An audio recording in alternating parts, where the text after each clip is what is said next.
Connor was my oh my goodness baby, because I had no intention of having any more children after Dakota. She was spunky and feisty and smart. If you want to see, if you believe in that kind of thing, she was an old soul, I would tell you. She had a greater understanding. She loved to dance and laugh and have a good time and fight with her sisters. And she was the youngest, and she ruled the roost. What are you thinking about? Nothing, just how cute you are. I got a phone call, and it was from her school. They said that she wasn't feeling well. I said, but what's going on? They said, well, she's been complaining and throwing up a lot, and they said, and she's acting a little lethargic.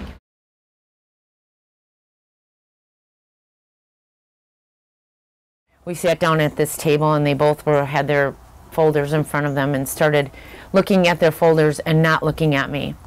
And so we got about 2 minutes into this of them saying that my daughter had a glioma, grade 3. The special loveliness about this tumor is it's kind of like a dandelion. It has roots, is where normal tumors are just a mass, but this one has roots. So even when they dig it out, it has roots and it can regrow just like dandelions do. So it's a horrible thing. They were all done and they got up and got to go about their normal lives, and I got to go into a hospital room and sit and contemplate the realization of my daughter having an inoperable brain tumor in her left frontal lobe. And I went in the bathroom, I sat in the dark on the floor and started to cry because I didn't know what I was going to say to her.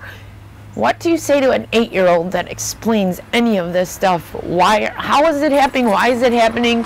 And what's going to happen afterwards and along the journey that's going to start now. So our lives within that 15-minute diagnosis changed exponentially. I told her what the treatment was going to be, and I said to her, what are you thinking?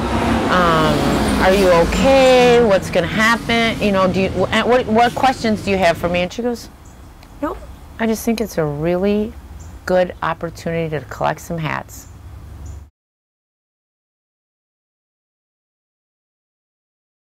We watched the last lecture by Randy Pausch.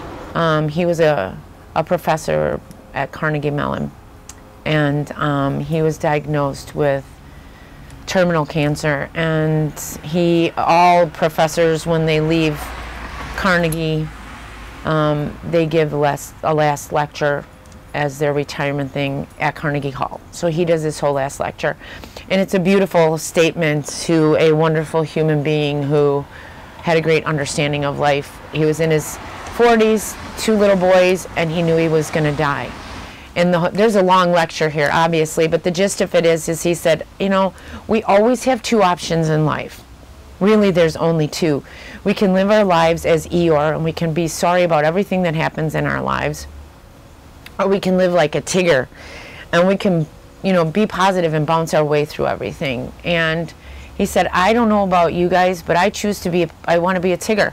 This is what I want for my life. I do not want the last, however long as that the higher power is going to allow me to be here on this earth, spent sad. I want to spend it with my boys and make good memories and be happy.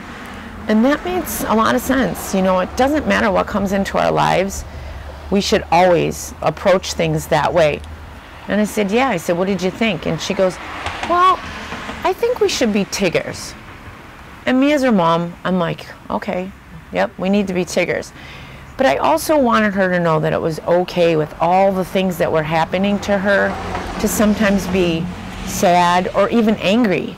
Those are very real things when all this stuff's going on with you. So I said to her, how about if we agree to be Tiggers, but once in a while we can have an Eeyore moment as long as we bounce our way out of it. And she said, that sounds like a plan to me. The entire time it was constant chemo and stuff like that, and more MRIs. I lost count at 26. And brain tumor clinic and therapy, and I put 22,000 miles on my car in that 9 months, just driving her back and forth to appointments and stuff like that. So that kind of gives you a very realistic idea of what it was like for us. We spent a lot of time in our car.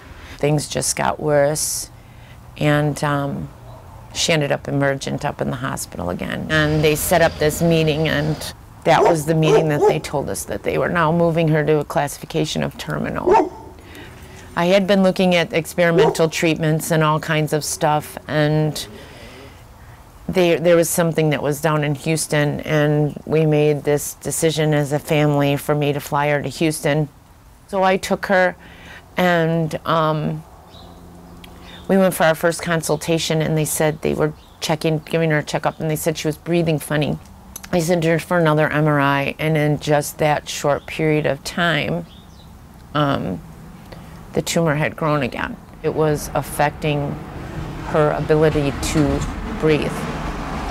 So first the arm, then the leg. She couldn't walk, she was wheelchair bound. And then at some point she lost her ability to speak. And now this.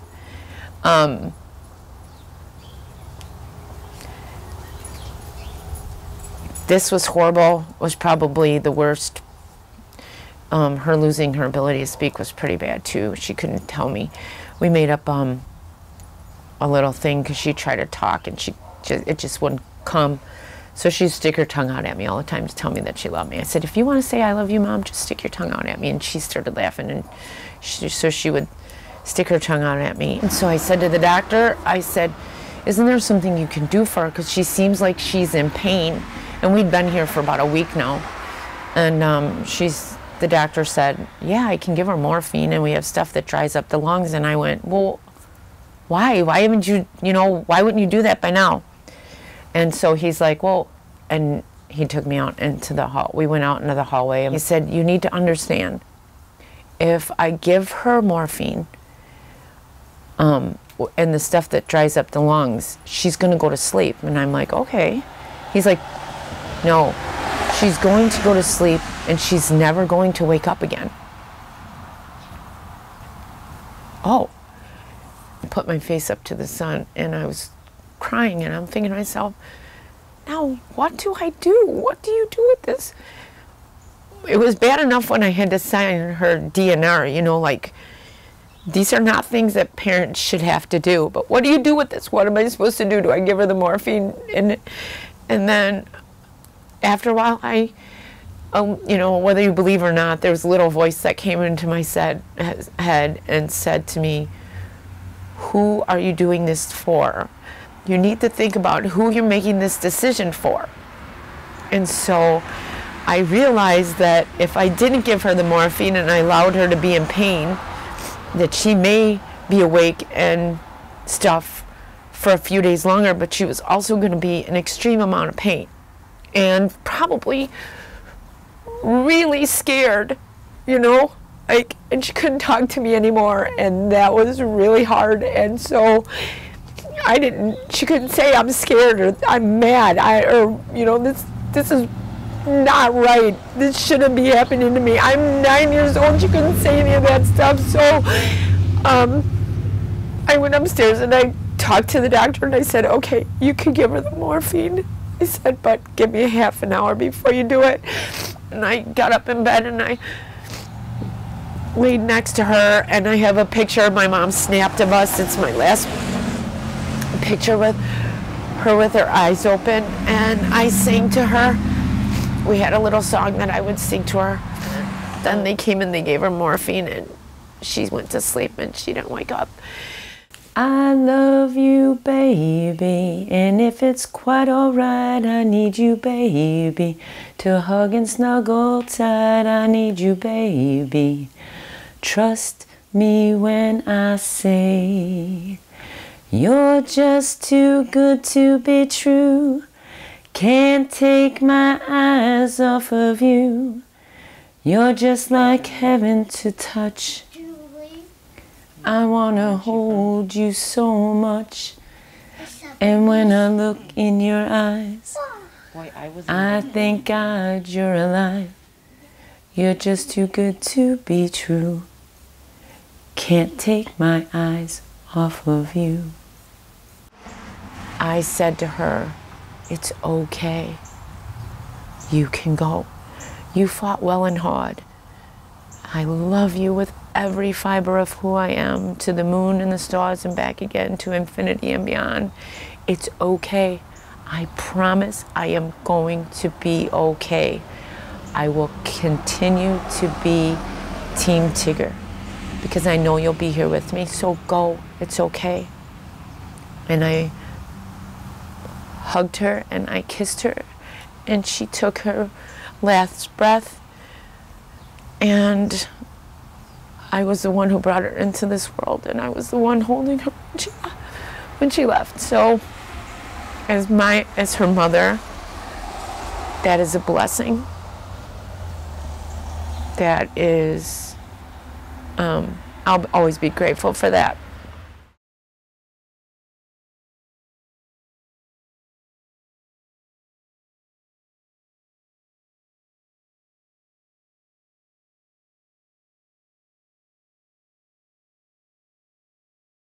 One day, I was doing the why me, poor me thing, and I got up that morning and I'm sitting there drinking my coffee and I'm thinking to myself, well, I just don't understand, I don't get it. And that little voice that I was talking about, and probably Connor, smacked me in the head. And I had the very real thought in my head, this voice saying to you, why not you? What makes you any better than anybody? What are you doing? There is somebody right now who is sitting up at Children's Hospital saying goodbye to their child. There is somebody who's at home in hospice saying goodbye to their child. You're not the only person this happened to, so why not you? This happens all the time. Why not you? So I got up that day, got in the shower, put some pants on, and proceeded to walk the day. And I've done that every day since. And I try to do it as a Tigger. And once in a while I have ER moments, and I know that's okay.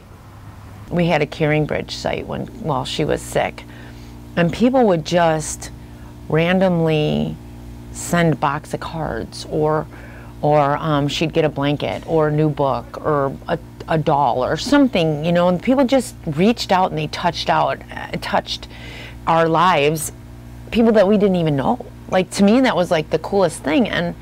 And so when your child is going through all of this stuff, your world is about cancer, you know, it's about, or whatever diagnosis it is, that outreach and that outpour of love that happens from complete strangers for 5 minutes while she was reading a box of cards or whatever, it was 5 minutes that cancer wasn't what that day was about.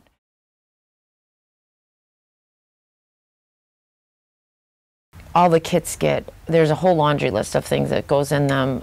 It's blankets for the kids, hats, bandanas, fuzzy socks, hand sanitizer lotion, toothbrushes and toothpastes, notebooks and pens for the parents, because every time a doctor walks in, you better really be taking notes because you don't remember. Your brain is not in this fully. Gum, hard candy, Matchbox, cars, Play-Dohs, little games that they can play, card games, puzzle books, coloring books, crayons, markers, pencils. The first set of these, I hand sewed all the bags. We did 20 and I was so proud of myself. I was like, this is amazing. And then it started going up into doing hundreds of them. And I knew I couldn't sew the bags anymore. So we order the bags, we have them printed, and then my girlfriend Colleen, who's been a part of this from the very beginning, she helps. She makes all the a good majority, of course not all, because like I said, it's grown, but she hand makes all the blankets that a lot of them go into the kits. And we have people in the community that are involved. So, you know, that's another aspect of the care kits that I just thought of. We allow other people to pay it forward as well. And there's community involvement, and it's kind of a, I don't want to say brotherhood or sisterhood, it's a humanhood of people who come together to give these kids this, you know, bright yellow bag that's full of all of these things, some practical and some really impractical, that just put a smile on their face and for 5 minutes make that not be about whatever their battle is. You know, it's my way of honoring my child. It's my way of putting her name and her memory in the hands of other people, and that way she'll always go on.